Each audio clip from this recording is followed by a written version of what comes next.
Fidèle abonné, bienvenue dans cette autre vidéo. Aujourd'hui, nous parlons de la varicocèle. La varicocèle, c'est la dilatation des veines des testicules. On a là en image une photo qui démontre à suffisance ce que c'est qu'une varicocèle. On peut voir ici des veines en spirale tordue et là des veines tout droit. Alors, lorsque les veines se dilatent, on parle de varicocèle. Cette dilatation est due à un souci. Le sang va du cœur, va vers les organes, va vers les testicules. Au moment de repartir, ça bloque et il y a une accumulation, il y a comme une concentration, une pression vers le bas dans les testicules. Alors, le patient peut ressentir une douleur, une pesanteur. La varicocèle est une très mauvaise chose. Dans certains cas, la varicocèle provoque des douleurs. Oui, des douleurs. J'ai été contacté par des personnes très jeunes qui souffrent des douleurs testiculaires. Par exemple, ce jeune homme, c'est sa sœur qui me contacte. Il a mal aux testicules, il a une varicocèle. Il s'est déjà fait opérer par 2 fois. Une première, ça n'a pas marché. Une deuxième, ça n'a pas marché. Et présentement, il a mal. Alors, la sœur s'est retournée vers nous pour avoir notre expertise. Alors, mesdames et messieurs, cette capture d'écran est assez. Et elle est la bienvenue pour essayer de casser, de changer le paradigme dans la tête des hommes. Parce que de plus en plus, des hommes me contactent. Au lieu de se soucier de ce qui va se passer après, se limite uniquement à cette petite douleur testiculaire, à cette atrophie testiculaire. Non. Le pire, ce qu'il faut redouter, ce qu'il faut craindre dans un cas de varicocèle, c'est l'atrophie des testicules. Comme le sang ne circule plus bien, les testicules vont commencer à rétrécir. Parce qu'un organe qui n'est pas bien vascularisé perd de sa tonicité. Alors, si on attache une corde au niveau de votre jambe, on serre, on empêche le sang de descendre vers la jambe. Vous allez voir que la jambe va commencer à peser, la jambe va gonfler, la jambe va se nécroser. Donc, lorsque le sang ne circule pas bien à cause d'une varicocèle, il y a risque que le testicule commence à devenir petit.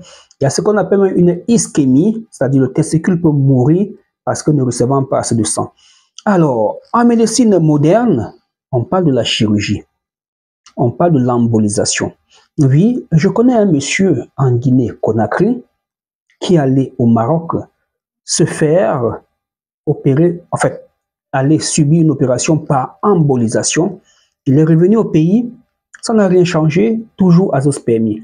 Alors, nous sommes dans un monde où nous sommes amenés à changer les choses, à bousculer, à démontrer le savoir-faire et le faire savoir des Africains. Oui, nous venons d'une région, le pays Bamoun, où on soigne presque tout. Vous verrez un papa qui est uniquement spécialisé en problèmes testiculaires. L'autre en cas d'épilepsie. Oui, l'épilepsie, ça se soigne au village. Les problèmes testiculaires, hernie, atrophie, problèmes d'érection, absence d'érection, impuissance, ça se soigne au village. Cas de folie, des personnes qui deviennent folles, qui font des crises de folie, qui sont soignées au village. Des personnes qui peuvent tomber dans une rivière, on ne les voit pas, et des personnes capables de les faire sortir de là. Alors, mesdames et messieurs, lorsque nous faisons des vidéos, nous ne venons pas pour animer la galerie. Depuis que j'ai posté la vidéo sur la varicocèle, des hommes ont réagi, plusieurs ont pris les traitements et je commence à voir des retours de témoignages. J'avais posté le témoignage d'un monsieur qui est en France. Lui, il reconnaissait le bien fondé de ce traitement. Il disait que les douleurs étaient parties. Et il voulait même passer une deuxième commande. Il l'a même déjà fait. D'accord, il est en Italie. Voilà, il est en Italie. Il a fait son colis est parti en Côte d'Ivoire. De la Côte d'Ivoire, quelqu'un va voyager pour l'Italie avec. Alors, il y a aussi un monsieur de la Côte d'Ivoire toujours, curieusement, d'accord, de la Côte d'Ivoire. Lui m'a encore envoyé un message disant: ah, super docteur, la douleur s'est estompée. Et docteur, je voulais encore vous envoyer de l'argent pour compléter. Je veux encore avoir ce sachet de remède pour testicules. Je veux une dizaine de sachets encore. Est-ce que c'est possible, docteur? Je dis: mais comme c'est vous qui le voulez et que vous savez que ce traitement est en train de marcher, pourquoi ne pas? Alors, mesdames et messieurs, un autre jeune homme m'a contacté. Je lui ai dit: tiens, jeune homme, tes parents vont devoir t'aider.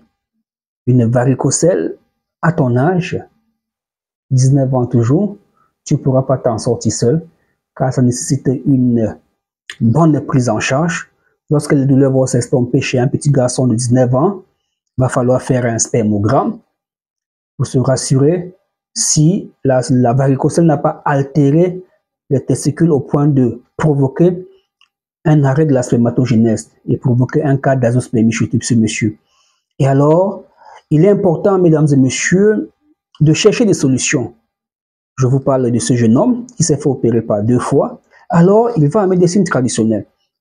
Commencez à l'hôpital, faites tout ce que vous voulez, mais sachez qu'il n'y a pas une seule maladie qu'on ne puisse soigner. Lorsque vous n'avez pas encore trouvé le remède de votre maladie, vous allez croire que votre maladie n'est pas gérable.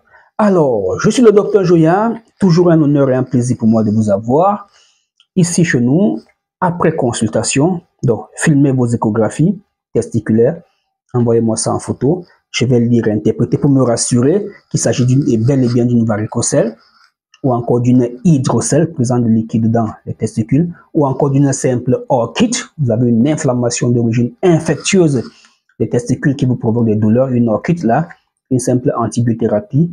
Alors vous pouvez avoir une épidymite, c'est toujours une infection qui sera à l'origine de l'inflammation de l'épidyme. Là, il faut toujours des antibiotiques.